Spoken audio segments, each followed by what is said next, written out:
ایک دن ایک قافلہ آپ کے پاس آیا اور ان میں سے کچھ افراد نے آپ سے کہا کہ اگر اللہ پاک نے عمر فاروق کو خلیفہ بنانے کے بارے میں آپ سے سوال کیا تو آپ اس کا کیا جواب دیں گے؟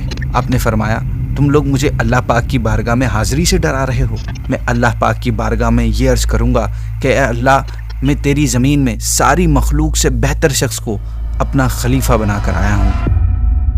السلام علیکم ورحمۃ اللہ وبرکاتہ۔ سیریز تاریخی فیصلے ہسٹورک ڈیسیجن میں آپ کو ایک بار پھر ویلکم۔ ناظرین، کچھ فیصلے ڈیسیجن ایسے ہوتے ہیں جن کے اثرات بہت زیادہ گہرے نہیں ہوتے۔ وہ فیصلے ہوتے ہیں، وقت گزرتا ہے اور ان کے اثرات ختم ہو جاتے ہیں، مگر کچھ فیصلے، کچھ ڈیسیجن ایسے ہوتے ہیں جن کے اثرات صدیوں تک رہتے ہیں، جن سے قوموں کے مقدر بدلتے ہیں، تاریخیں رقم ہوتی ہیں۔ وہ فیصلے دنیا کی سوچوں اور اس کی رائے کو بدل کے رکھ دیتے ہیں۔ آج ہم ایک ایسا ہی تاریخی ہسٹورک فیصلہ سنیں گے جس کی بدولت مسلمانوں کو پوری دنیا میں ایک بہت بڑی طاقت تصور کیا جانے لگا۔ یہ تاریخی فیصلہ تھا خلیفہ دوم حضرت عمر فاروق رضی اللہ تعالیٰ عنہ کو خلیفہ بنانے کا فیصلہ۔ کیسے لیا گیا تھا یہ فیصلہ اور پھر اس کے کیا اثرات پڑے اس فیصلے کے مسلمانوں کی تاریخ پر، جانیں گے آج کی ایپیسوڈ میں۔ ناظرین، نبی پاک صلی اللہ علیہ وسلم کی ظاہری وفات کے بعد صدیق اکبر کو سب مسلمانوں نے متفق ہو کر آپ کو خلیفہ بنایا۔ آپ چاہتے تھے کہ آپ کی وفات کے بعد انتشار نہ ہو، آپ اپنی ہی زندگی میں ہی خلیفہ بنانے کا فیصلہ کر لیں۔ آپ نے مختلف اکابر یعنی بڑے بڑے صحابہ کرام سے مشاورت کرنے کے بعد حضرت عمر کو خلافت کا عظیم منصب سونپنے کا فیصلہ فرمایا تاکہ آپ کی وفات کے بعد مسلمان آپس میں بنا کسی اختلافات کے معاملات کو بآسانی ڈیل کر سکیں۔ تو ناظرین، ہوا کچھ یوں کہ جب آپ رضی اللہ تعالیٰ عنہ کی طبیعت کچھ زیادہ سیریس ہوئی تو آپ نے حضرت عبد الرحمن بن عوف رضی اللہ عنہ کو بلا کر ارشاد فرمایا کہ آپ حضرت عمر بن خطاب کے متعلق کیا کہتے ہیں؟ انہوں نے جواب دیا، آپ انہیں مجھ سے زیادہ بہتر جانتے ہیں۔ آپ نے ارشاد فرمایا، پھر بھی کچھ تو کہو۔ عرض کی، خدا کی قسم، آپ نے حضرت عمر فاروق کے بارے میں جو رائے قائم کی ہے، یعنی اپنے بعد خلیفہ بنانے کی، وہ اس سے کہیں زیادہ افضل اور اعلیٰ ہیں۔ ناظرین، پھر آپ نے حضرت عثمان غنی رضی اللہ تعالیٰ عنہ کو بلایا اور ان سے بھی یہی کویشچن پوچھا کہ مجھے عمر فاروق کے بارے میں بتائیے۔ عثمان غنی نے جواب دیا کہ آپ ہم سے بہتر جانتے ہیں۔ آپ نے کہا، اس کے علاوہ کچھ کہیں۔ عثمان غنی نے عرض کی، عمر فاروق کے بارے میں میرا علم یہی ہے کہ ان کا باطن ان کے ظاہر سے کئی زیادہ بہتر ہے اور ہمارے درمیان ان کی مثل کوئی نہیں ہے۔ پھر صدیق اکبر نے حضرت سعید بن زید اور اسید بن حضیر رضی اللہ تعالیٰ عنہما کے ساتھ دیگر مہاجرین و انصار سے بھی مشورہ کیا۔ حضرت اسید بن حضیر رضی اللہ تعالیٰ عنہ نے عرض کی، اللہ پاک بہتر جانتا ہے، میں آپ کے بعد انہیں سراپا خیر سمجھتا ہوں۔ وہ تو اچھے کام پر راضی اور برے کام پر ناراض ہوتے ہیں، ان کا باطن ان کے ظاہر سے کئی زیادہ بہتر ہے۔ اسید بن حضیر مزید فرماتے ہیں کہ آپ کو حضرت عمر کے مقابلے میں کوئی بھی منصب خلافت پر زیادہ مضبوط اور قوت والا ہرگز نظر نہیں آئے گا۔ ان بڑے بڑے صحابہ سے مشورہ کرنے کے بعد آپ نے حضرت عمر کو خلیفہ بنانے کا پکا فیصلہ فرما لیا تھا۔ پھر اچانک ایک دن ایک قافلہ آپ کے پاس آیا اور ان میں سے کچھ افراد نے آپ سے کہا کہ اگر اللہ پاک نے عمر فاروق کو خلیفہ بنانے کے بارے میں آپ سے سوال کیا تو آپ اس کا کیا جواب دیں گے؟ ناظرین، یہ سوال غالباً اس لیے کیا گیا تھا کیونکہ بعض لوگ حضرت عمر کی سختی سے بہت زیادہ ڈرتے تھے، لیکن ابو بکر صدیق اس بات کو جانتے تھے کہ آپ کی سختی آپ کے پرسنل میٹرز میں نہیں ہوتی، بلکہ آپ دینی معاملات اور اسلامی احکامات پر عمل کروانے کے معاملے میں بہت سخت مزاج تھے۔ لہٰذا ان حضرات کی بات سن کر صدیق اکبر نے فرمایا، مجھے بٹھاؤ۔ چنانچہ آپ کو بٹھا دیا گیا۔ آپ نے فرمایا، تم لوگ مجھے اللہ پاک کی بارگاہ میں حاضری سے ڈرا رہے ہو۔ آپ نے کہا، میں اللہ پاک کی بارگاہ میں یہ عرض کروں گا کہ اے اللہ، میں تیری زمین میں ساری مخلوق سے بہتر شخص کو اپنا خلیفہ بنا کر آیا ہوں۔ پھر آپ نے فرمایا، میری یہ بات دوسروں لوگوں تک بھی پہنچا دو۔ ناظرین، یہ کہہ کر آپ رضی اللہ عنہ لیٹ جاتے ہیں۔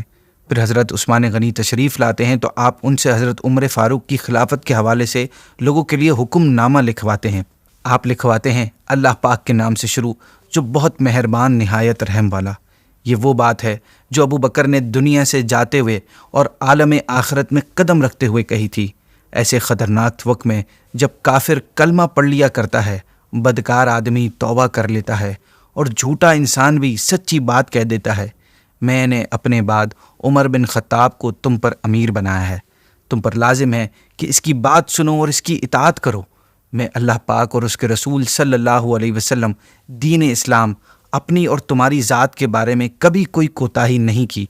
اگر عمر نے عدل کیا اور اس کی مجھے اس سے امید ہے تو ہر آدمی کو اپنے نیک اعمال کی جزا ملتی ہے، اگر ناانصافی کی تو ہر کسی کو گناہ کی سزا ملتی ہے۔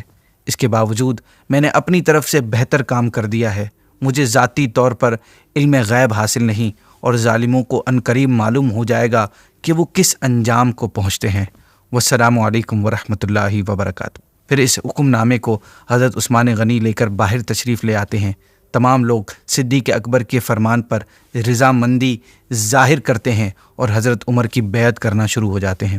اس کے بعد آپ رضی اللہ عنہ حضرت عمر فاروق کو بلا کر کچھ نصیحتیں فرماتے ہیں۔ آپ فرماتے ہیں، عمر، اللہ پاک سے ڈرتے رہا کرو اور یاد رکھو اللہ پاک کے جو کام دن میں ہونے والے ہیں رات تک پیچھے نہیں کیے جاتے، اور رات والے کام دن پر نہیں چھوڑے جاتے۔ نوافل تب ہی قبول ہوتے ہیں جب فرائض ادا کر دیے جائیں۔ روز قیامت اسی شخص کی نیکیاں بھاری ہوں گی جو دنیا میں حق کی پیروی کرتا تھا۔ ایسے شخص کے لیے میزان عدل کا حق ہے کہ بھاری ثابت ہو، اور جو حق سے پھرتا رہا اس کی نیکیاں ہلکی ہوں گی، اور ایسے شخص کے لیے میزان کا حق ہے کہ ہلکا ثابت ہو۔ اللہ نے اہل جنت کا ذکر کیا تو نہایت اعلیٰ صفات کے ساتھ کیا اور ان کے گناہ معاف کر دیے۔ جب میں انہیں یاد کرتا ہوں تو خوف خدا کے سبب جنتی نہ ہونے سے ڈرتا ہوں، اور اللہ پاک نے جہنمیوں کا ذکر کیا تو نہایت برے اعمال کے ساتھ کیا، اور ان کے بہتر کاموں کا بدلہ انہیں دنیا میں ہی دے دیا۔ جب میں انہیں یاد کرتا ہوں تو رحمت الہی کے سبب جہنمی نہ ہونے کی امید کرتا ہوں۔ اس لیے بندے کو خوف اور امید کے درمیان رہنا چاہیے، اسی طرح کہ نہ رحمت پر بھروسہ کر کے بیٹھ ہی جائے کہ بالکل نیکیاں کرنا ہی چھوڑ دے، اور نہ ہی رحمت سے مایوس ہو کہ دنیا سے بالکل کنارہ کشی اختیار کر لے۔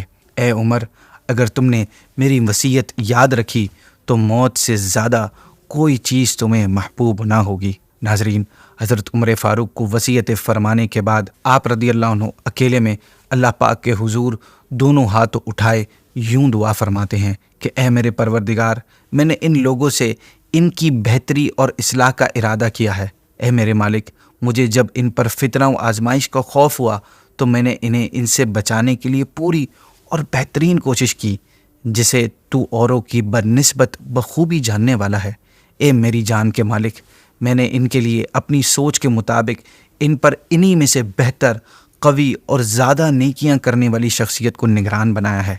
اے میری زندگی کے مالک، میری موت کا وقت قریب آ چکا ہے، لہٰذا تو ان کے درمیان میرا جانشین مقرر فرما دے۔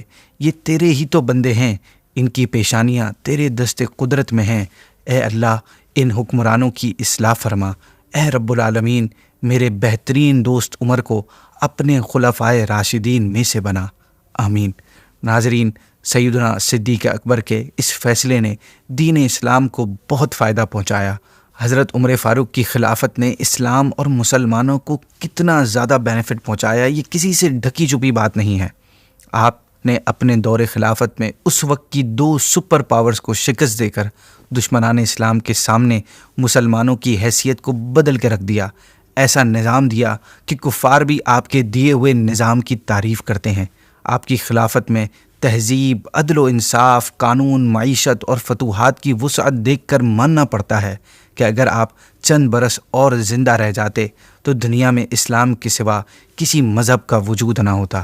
اپنی ایپیسوڈ کا اختتام حضرت عبداللہ ابن مسعود رضی اللہ تعالیٰ عنہ کی اس روایت سے کرتے ہیں کہ آپ سے روایت ہے، فرماتے ہیں کہ 3 شخصیات پختہ رائے اور فراست کے مالک ہیں۔ ان میں سے ایک حضرت ابو بکر صدیق ہیں کہ آپ نے حضرت عمر بن خطاب کو اپنی فراست کے ذریعے خلیفہ مقرر فرمایا۔ اسی کے ساتھ ناظرین، آج کی ایپیسوڈ کو اینڈ کرتے ہیں۔ کل انشاءاللہ آپ سے نئی ایپیسوڈ میں نئے فیصلے کے ساتھ ملاقات ہوگی۔ السلام علیکم ورحمۃ اللہ وبرکاتہ۔